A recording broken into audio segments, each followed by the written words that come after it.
Hi வணக்கம். இன்றைக்கி நம்ம மஷ்ரூம் கிரேவி எப்படி பண்ணுறதுன்னு பார்க்கலாம். அது தேவையான பொருட்கள்: மிளகு 1 ஸ்பூன், தனியா 1 ஸ்பூன், காஷ்மீரி ரெட் சில்லி 4 எடுத்திருக்கேன். உங்களுக்கு இது தேவைன்னா நீங்கள் வரமிளகா கூட யூஸ் பண்ணிக்கலாம். இது இல்லாட்டி ஜீரகம் 1 ஸ்பூன், பட்டை 1 இன்ச், சோம்பு 1 ஸ்பூன், கிராம்பு 3, முந்திரி பருப்பு ஒரு 4-5 எடுத்துருக்கேன், கல்பாசி.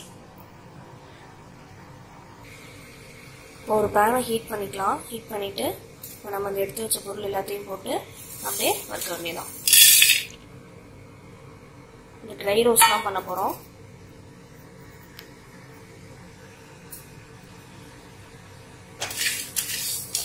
மிதமான சூட்டில் வச்சுக்கோங்க.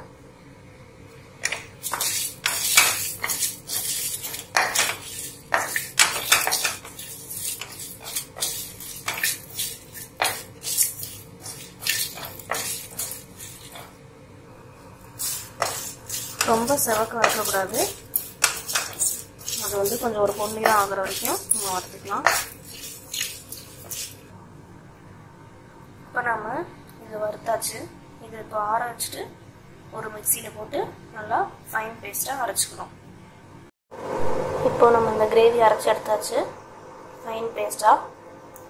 அடுத்து நம்ம மஷ்ரூம் கிரேவி ரெடி பண்ணிடலாம்.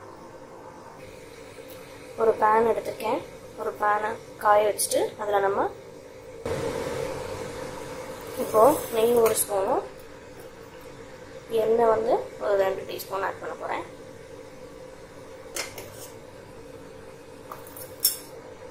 இப்போது இதில் கொஞ்சம் காஞ்சோன்னே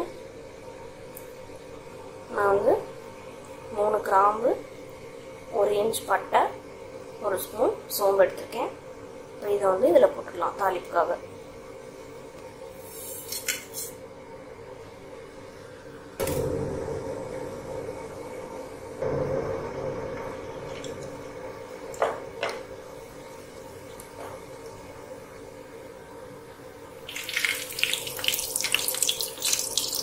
சோம்பு நல்லா தாளித்து வெடிக்க ஆரம்பிச்சிச்சு.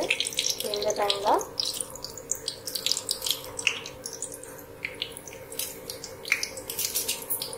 நான் ஒரு வெங்காயமும் 2 தக்காளியும் நறுக்கி வச்சுருக்கேன். இப்போ முதல்ல வெங்காயத்தை சேர்த்துக்கலாம்.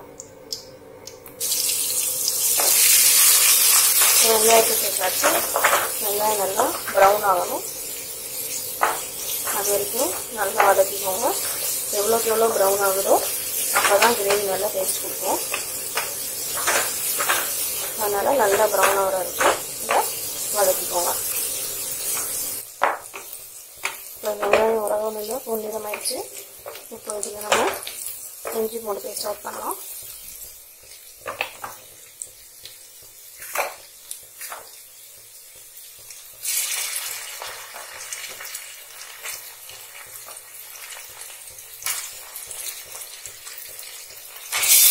நான் 1 ஸ்பூன் அளவுக்கு இஞ்சி பூண்டு பேஸ்ட் ஆட் பண்ணியிருக்கேன். இதோட பச்சை வாசனை போகிற வரைக்கும் நல்லா வதக்கிக்கலாம். இஞ்சி பூண்டோட பச்சை வாசனை நல்லா போயிடுச்சு. இதில் நம்ம தக்காளி ஆட் பண்ணிக்கலாம்.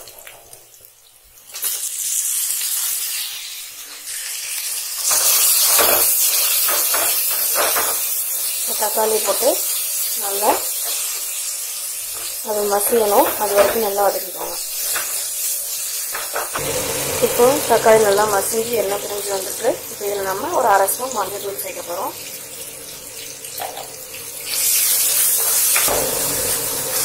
மஞ்சள் தூளோட பச்சை வாசனை போகிற அளவுக்கு நல்லா வதக்கிக்கணும். இல்லைனா அந்த ஸ்மெல் இருக்கும். ஸோ நல்லா பச்சை வாசனை போகிற அளவுக்கு நல்லா வதக்கிக்கோங்க.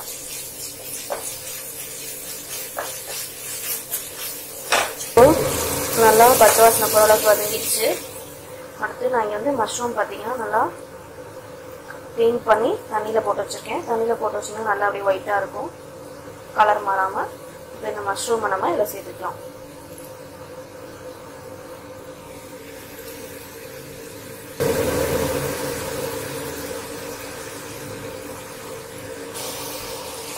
இப்போ மஷ்ரூம் எல்லாம் போட்டாச்சு. போட்டு நல்லா மஷ்ரூமில் வாட்டர் கண்டென்ட் அதிகமாக இருக்கும். அதனால் நீங்கள் ஃபஸ்ட்டு எப்போவுமே மஷ்ரூமில் வந்து தண்ணி ஆட் பண்ணாதீங்க. அதுலேருந்தே தண்ணி நிறையா வரும். இது அப்படியே ஒரு 3 to 4 minutes வேகட்டும். இப்போ பார்த்தீங்கன்னா 3 to 4 minutes ஆயிடுச்சு. இப்போ நம்ம திறந்து பார்க்கலாம். பாருங்கள், நம்ம தண்ணியே ஊற்றாமல் எவ்வளோ தண்ணி அது வெளியில் வந்திருக்குன்ட்டு.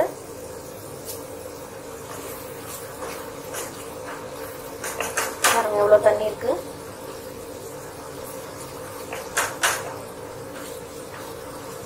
இப்போ நம்ம இந்த ஸ்டேஜில் நம்ம அரைச்சி வச்சுருக்கோம் இல்லையா, அந்த பேஸ்ட் இதை வந்து ஆட் பண்ணிக்கலாம். இப்போ நம்ம அரைச்சி வச்சுருக்கோம்ல, இந்த பேஸ்ட் இப்போ இதை ஆட் பண்ணுறோம்.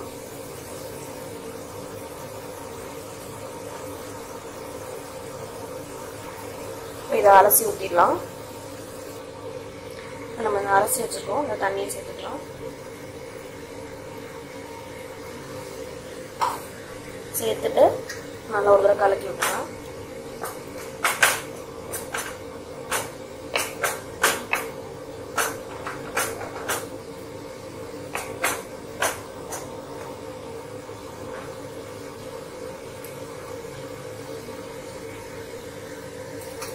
இப்போ இந்த டிஷ்ஷுக்கு தேவையான உப்பு ஆட் பண்ணிக்கலாம்.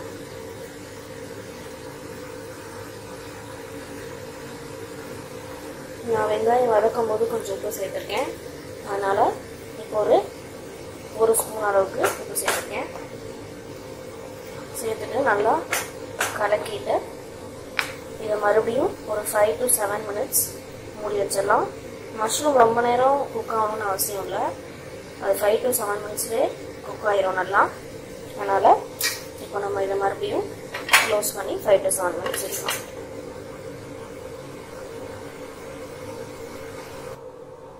இப்போ 7 minutes ஆயிடுச்சு. பார்க்கலாம் எப்படி இருக்குன்னு.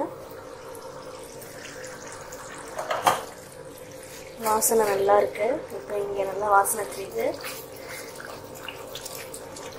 இப்போ நம்ம இறக்கிறதுக்கு முன்னாடி ஒரு ஸ்பூன் கரம் மசாலா இதில் ஆட் பண்ண போகிறோம்.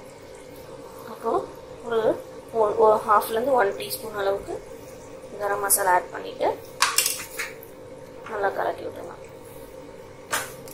இந்த கரம் மசாலா ஸ்மெல் பிடிக்காதவங்க இதை ஸ்கிப் பண்ணிடலாம். இதை ஆட் பண்ணணும்னு அவசியம் இல்லை.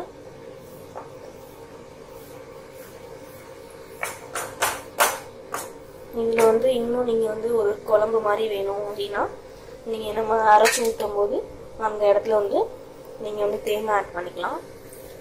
அது இன்னும் நல்லாயிருக்கும். கிரேவி நல்லா திக்காக குழம்பு மாதிரி இருக்கும். இப்போ இதில் நம்ம கொத்தமல்லி கொஞ்சம் ஆட் பண்ணியிருக்கோம். மஷ்ரூம் கிரேவி ரெடி ஆயிடுச்சு. கண்டிப்பாக நீங்கள் இதை ட்ரை பண்ணி பாருங்கள். நான் சொன்ன மாதிரி ரைஸ், ரொட்டி, இட்லி, தோசை, சப்பாத்தி, பூரி எல்லாத்துக்குமே இது நல்லாயிருக்கும். ட்ரை பண்ணி பார்த்துட்டு எப்படி இருந்துச்சுன்னு எனக்கு கமெண்ட்டில் சொல்லுங்கள். டாடா.